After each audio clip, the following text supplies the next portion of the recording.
नमस्कार. शेवटी धोंड्याचा महिना संपला आहे, तरी देखील आपल्याकडे अनारशाचं पीठ मिळतं आहे. आपले जे रेग्युलर ग्राहक आहेत हे शक्यतो करून खातात, त्याच्यामुळे आपल्याकडे 12 महिने अनारशाचं पीठ असतं. जर कुणाला हवं असेल तर सांगा. जर एखाद्याला तळता येत नसेल तर मी तळून देखील देते. तळण्यामध्ये तुम्ही जसं म्हणाल तसं, तुम्ही जर म्हटलं गावरान तुपात तळून द्या तर गावरान तुपात तळून दिले जातात, किंवा जर तुम्हाला तेलात हवे असेल तर तेलात देखील तळून दिले जातात. हा एक वेगळा मुद्दा झाला. मला दुसरा मुद्दा बोलायचं होतं. सध्या आपण पाहतो समाजात सुसाईडचं प्रमाण वाढलेलं आहे, किंवा काही मुलींचे डायरेक्ट हत्या केली जाते. हा मुद्दा पूर्ण चुकीचा आहे. ह्याच्यावर महिलांनीच कुठतरी वाचा फोडली पाहिजे. म्हणजे आपल्याला काही त्रास आहे सासरी, तर हा प्रत्येक मुलींनी माहेरी सांगितलं पाहिजे. सपोज आपली काही जर अडचण असेल ना, तुम्ही बरेचसे आता मानसोपचार तज्ञ निघाले, तुम्ही त्यांचा सल्ला घ्या. पण अगदी सुसाईड करणं हा खूप चुकीचा निर्णय आहे. कारण की आपण पाहतो ह्याच्या आधी ज्यांनी सुसाईड केलं त्यांना न्याय मिळालाय का? नाही मिळाला. मग आपलं काय होणार आहे? तेच होणार आहे.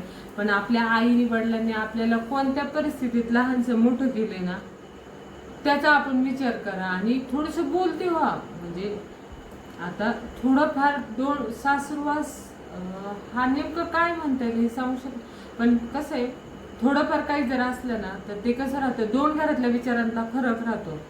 पण त्यांच्या सासुरवास म्हणजे काय, त्यांच्या अपेक्षा वाढणं, किती दिलं तरी समाधानी न राहणं, ह्याला सासुरवास म्हणू शकतो आपण.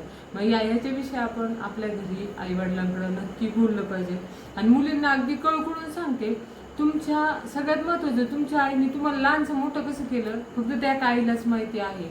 म्हणजे आता तुम्ही ज्या काळात मुलगी झाले त्या काळात तुमच्या आई देखील सासुरवास होतात. तिने तुम्हाला लहानसं मोठं कसं केलं, तिने तो त्रास सहन करून तुम्हाला लहानसं मोठं काय केलं, तिला आधार झाला पाहिजे तुम्ही. तर तुम्ही असं सुसाईड वगैरे करणं खरंच मुलींना चुकीचं आहे. आणि सगळ्यात महत्वाचं, आपल्याला सावित्रीबाईंनी आपण सुसाईड करावं म्हणून त्यांनी शिक्षणाचा आपल्याला अधिकार दिलाय का? एकाच गोष्टीचा तुम्ही विचार करा. सावित्रीबाईंनी आपल्याला शिक्षण मिळावं, आपण आत्मनिर्भर व्हावं यासाठी किती प्रयत्न केले, त्यांनी स्वतः किती त्रास सहन केला. मग आपण सुसाईड करणं योग्य आहे का?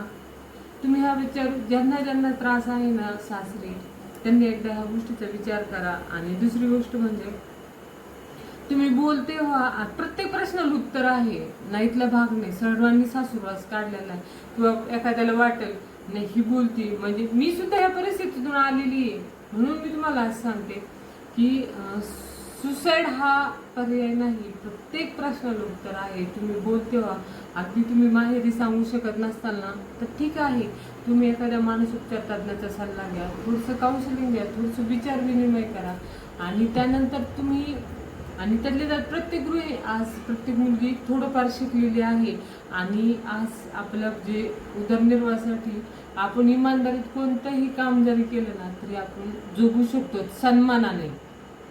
नुसतं जगू शकत नाही तर आपण अगदी सन्मानाने जगू शकतो. त्यासाठी मुलींना खरंच सुसाईड नका करू. फार वाईट गोष्ट आहे सुसाईड करणं.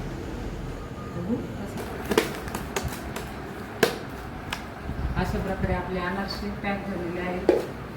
हीच ती त्यांची ऑर्डर होती, त्यांची वडे पण होते.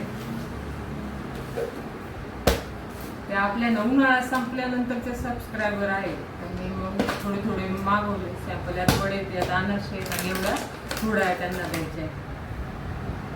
जर तुम्हाला देखील असे अनारसे पाहिजे ना असतील तर नक्की ऑर्डर करा.